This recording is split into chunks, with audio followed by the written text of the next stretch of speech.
कई बार क्या होता है, यहाँ से आवाज़ आने लगता है चेन में से cut cut cut cut cut cut cut cut cut cut cut cut cut cut बहुत ज़्यादा आवाज़ जो आता है, आखिर क्यों आता है उसका मैं रीज़न बताता हूँ। अभी इसका चेन स्पॉकेट नया सेट, पूरा सेट नया डाल रहा हूँ। ये देख रहे हो, ये वाला, ये गराड़ी, वो बड़ा वाला गराड़ी, सब सेट आता है। उसका बैरिंग भी ख़राब था, बैरिंग भी चेंज कर दिया मैं, ठीक है, क्योंकि बैरिंग ज़रूरी है भाई, बाद में नहीं चेंज करोगे बाद में दिक्कत करेगा गाड़ी, ठीक है।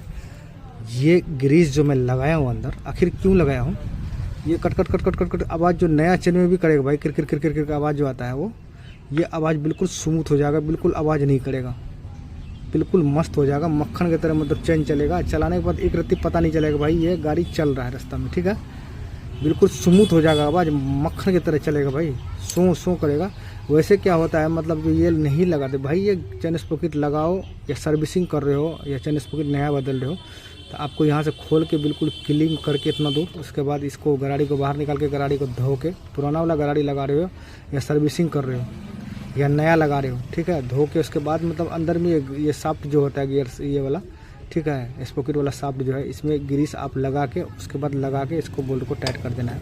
उससे क्या होगा, आवाज़ बिल्कुल नहीं करेगा चेन। नया चेन भी लगाओगे उसमें भी थोड़ा बहुत आवाज़ रहता है भाई, वो भी आवाज़ बिल्कुल क्लीन हो जाएगा, गाड़ी का मस्त हो जाएगा, मक्खन की तरह हो जाएगा, ठीक है।